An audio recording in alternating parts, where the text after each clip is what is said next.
বিজয় দিবস মানে আমাদের জন্য শুধু একটা ছুটির দিন নয়, এটা গর্বের, আত্মত্যাগের আর স্বাধীনতার গল্প।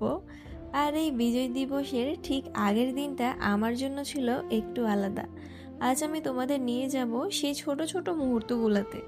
আসলে সকাল থেকেই মনটা অন্যরকম ছিল।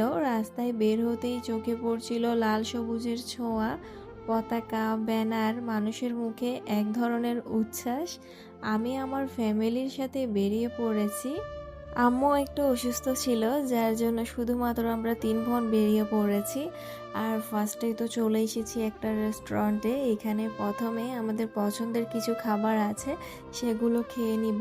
ফার্স্টে প্রন ফ্রাইটা নিয়েছিলাম।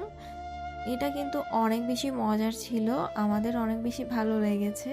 তবে অতটা আহামরি ভালো লাগেনি। তবে সবচেয়ে যেটা ভালো লেগেছে সেটা হচ্ছে এই বিবিকিউ পিৎজাটা।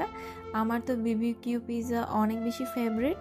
তবে এখানেরটা ফার্স্টে ট্রাই করছি এবং এটা আমার কাছে খুবই ভালো লেগেছে। এটা অনেক বেশি গরম ছিল, যার জন্য খেতে একটু অসুবিধা হচ্ছিল।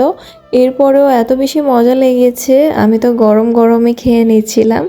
তারপর যেটা অর্ডার দিয়ে দিয়েছি সেটা হচ্ছে বাটার স্ক্রচ ব্রাউনি। আর এটা কিন্তু অনেক বেশি মজার ছিল। তবে আমার কাছে কেন যেন চিনিটা একটু কম লাগছিল, চিনি যদি আর একটু বেশি হতো তাহলে আরও বেশি ভালো লাগতো। তারপর এখানে একটা মশলা সোডা অর্ডার দিয়ে দিয়েছি। এটা টেস্ট করে দেখব। এটার টেস্ট আমার কাছে ভালো লাগেনি, কারণ এখানে একটা মশলা ফ্লেভার ছিল।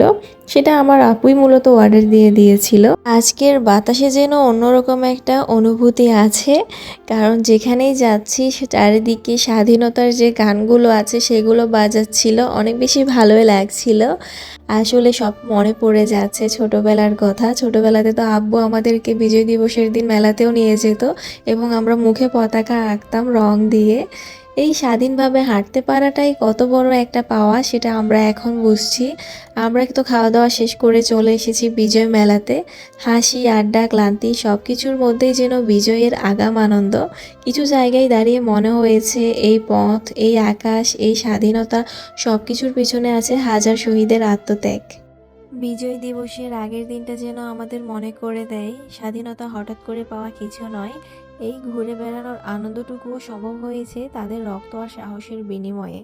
আজকের এই ছোট ভ্রমণটা শুধু ঘোরাঘুরি ছিল না, ছিল কৃতজ্ঞতার অনুভূতি। বিজয় দিবসের আগের দিনটা আমার কাছে আরও বেশি অর্থবহ হয়ে থাকবে। সবাইকে বিজয় দিবসের শুভেচ্ছা। লাল সবুজের ভালোবাসার হৃদয়ে নিয়ে আবার নতুন কোনো গল্প নিয়ে দেখা হবে। ধন্যবাদ।